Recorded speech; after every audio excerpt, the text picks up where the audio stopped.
to make an intention today to be doing our salats on time, to do as many as we can in the masjid, and to get out of interest. It is critical that we do this. It is critical. And if this person I know, he gave gifts, right, and bought them on Amazon, and he was paying interest on it. What? That's nothing but a curse from Allah. And then he's teaching his children that it's so. By example, he's teaching his children that it's okay. So, take the last few minutes and read some of this wonderful book, the Major Sins. It was written in the year 1200, I believe. Well, a long time ago. So, when you read it, it reads like it was written, today. So the 12th major sin, he lists them all. Allah the Most High says, "O you who believe, do not consume interest, doubled and multiplied, and be conscious of Allah in order that you may be successful. Those who consume interest will not stand except as one stands whom Shaitan has destroyed by his touch. That is because they say trade is like interest." And that's from the first quote was Ali Imran, and the second quote is Surah Al-Baqarah, right? Trade is like interest. So they say the cost of money. They've changed the name of interest to the cost of doing business, the cost of money. So it's important that we understand that Allah subhanahu wa ta'ala already knew, that we were going to change the names of things, to be able to do them. Oh, it's not interest, it's the cost of doing money. No, it's not. It's interest. That is, they give arguments to make interest, here we go. They give arguments to make interest permissible, while Allah subhanahu wa ta'ala has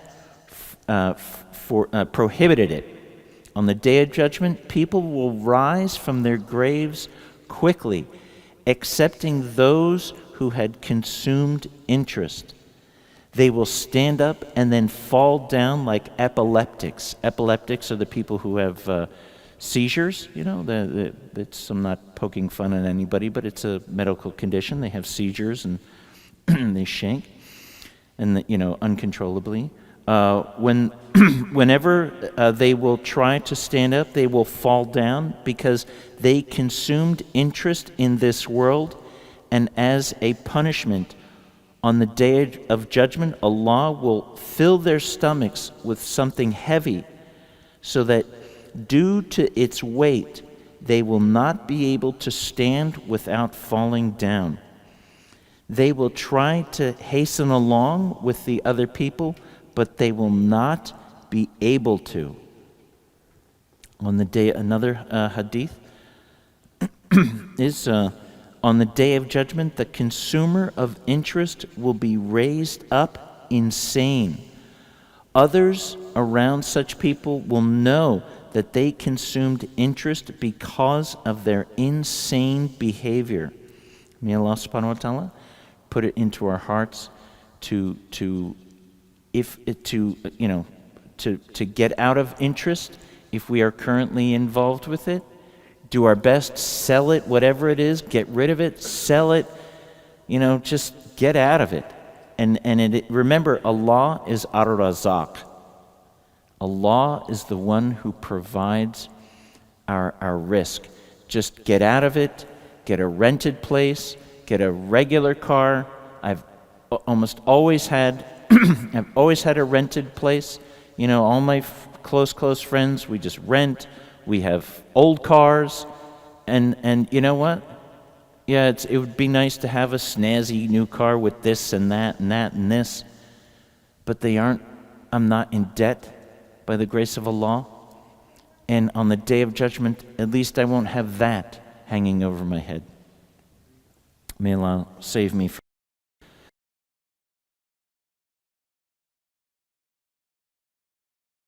reported Allah subhanahu wa ta'ala's messenger, sallallahu alayhi wasallam, as saying, during my ascension, Miraj, I passed by a group of people whose stomachs were as large as houses, and they were bending down alongside a path which people of Pharaoh were taking morning and evening to be tortured by fire.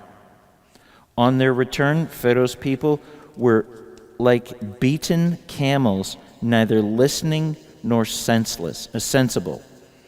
When the people with large stomachs saw them, they tried to stand up but could not. So the people of Pharaoh trampled them, and they swayed back and forth. This will be their punishment in Barzakh, that is, between death and the last day. The Holy Prophet ﷺ said, I asked Jibreel, who are these people? Jibreel alayhi salam replied, these are the people who consumed interest. They will not stand except as one stands from shaitan's touch has destroyed. سبحانك اللهم وبحمدك أشهد أن لا إله إلا أنت أستغفرك وأتوب إليك.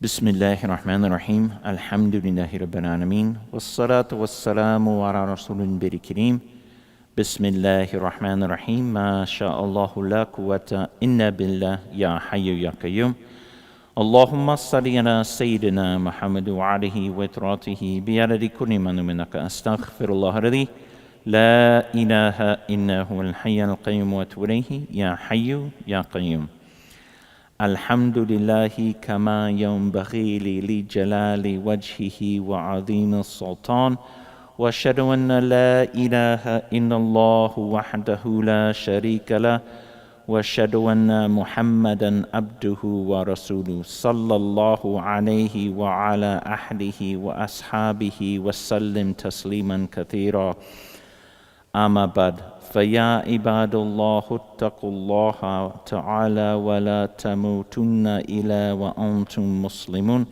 واعتصموا بحبل الله جميعا ولا تفرقوا واذكروا نعمة الله عليكم فإن أصدق الحديث كتاب الله وخير الهدي هدي رسول الله صلى الله عليه وسلم واحذروا البدع والمحدثات فإن شر الأمور محدثاتها وكل بدعة ضلالة أعلموا أن الله سبحانه وتعالى أمركم بأمر بدا فيه ونفسه فقال سبحان الله إن الله وملائكته يصلون على النبي يا أيها الذين آمنوا صلوا عليه وسلموا تسليما اللهم صل وسلم على عبدك ورسولك محمد صلى الله عليه وسلم بشير النذير والسراج المنير ورد اللهم عن الأربعة الخلفاء الراشدين أبي بكر وعمر وعثمان وعلي وعن بقية الصحابة وعن التابعين وتابع التابعين ومن تبعهم بإحسان إلى يوم الدين وعنا معهم بعفوك وكرمك وإحسان يا أرحم الراحمين ربنا لا تزغ قلوبنا بعد إذ هديتنا وهب لنا من لدنك رحمة إنك أنت الوهاب ربنا لا تؤاخذنا إن نسينا أو أخطأنا ربنا ولا تحمل علينا إصرا كما حملته على الذين من قبلنا ربنا ولا تحملنا ما لا طاقة لنا به واعف عنا واغفر لنا وارحمنا أنت مولانا فانصرنا على القوم الكافرين Ibadallah, inna Allah ya'muru بالعدل والإحسان وإيتاء ذي القربى وينهى عن الفحشاء والمنكر والبغي ويعظكم لعلكم يتذكرون اذكروا الله يذكركم واشكروا على نعمه يزدكم وذكر الله أكبر والله يعلم ما تصنعون وأقيموا الصلاة.